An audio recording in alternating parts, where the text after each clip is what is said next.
Thought for the day. Stop focusing on what you're not. Welcome to 7 Minutes for Yourself. I'm Christina Aina, and I'm so glad you've joined me for what I believe will be 7 of the most enriching minutes of your day.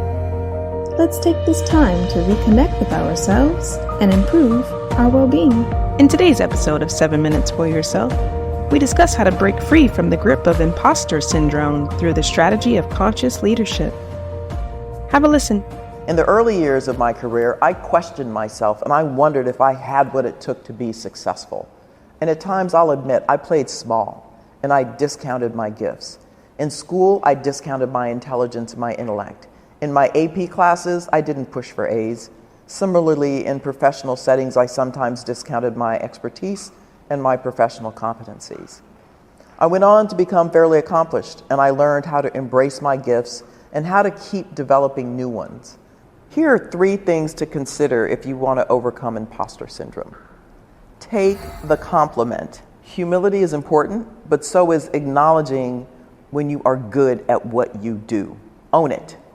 Don't be like, oh no, that really was nothing. No, it was something. Own it.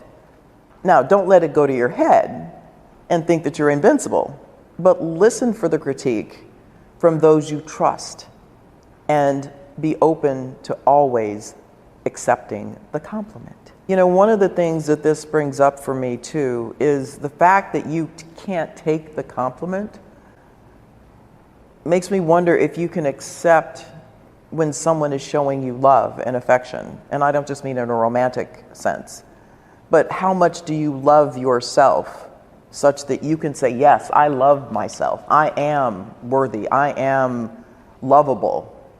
I am good at what I do.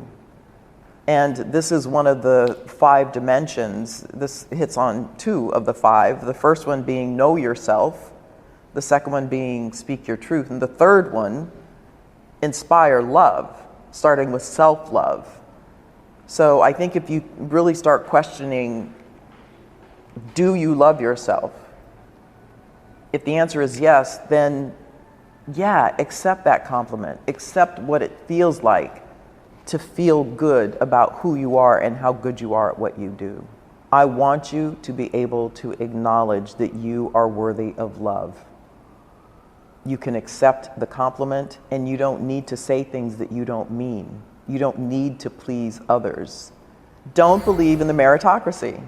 Everyone who is more senior, more highly paid, better educated is not necessarily smarter, more effective, a bigger producer, or a great leader. Let's face it, relationships, pedigree, and other things totally uncorrelated to one's success in the role often determine who gets in and who gets promoted. I've read that there's a 10% overlap between confidence and competence.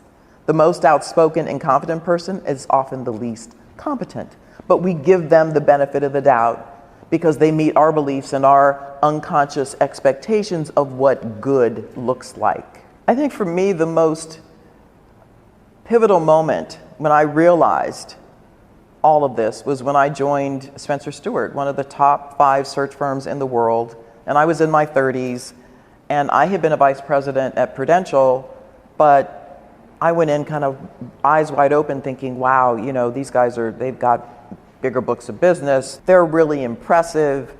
I'm going to be interviewing all of these very senior people who, you know, I might be a little bit intimidated.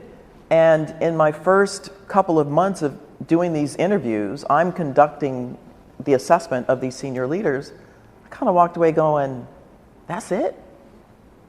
I mean, I was really not terribly impressed with what I saw. And these were very senior, highly compensated, mostly men. So I think we all need that moment where we realize that this is a game, and it was not necessarily designed for some of us who come from different backgrounds, right? So once you understand that, you can begin to play the game, and you make sure you are showing up buttoned up, that you are always demonstrating with confidence just how good you are. And enough with this imposter syndrome. Let that be for the people who really aren't good at what they do. but have been faking it, because there are plenty of those out there. There are real imposters, but I think it's fewer than half of the people who walk around talking about it are really suffering from it. I think you're better than you think you are. That concludes today's episode of 7 Minutes for Yourself. Please take a moment to rate and review the show on Apple Podcasts. Today and every day with your kiddo is a gift. Enjoy it. Thanks for tuning in.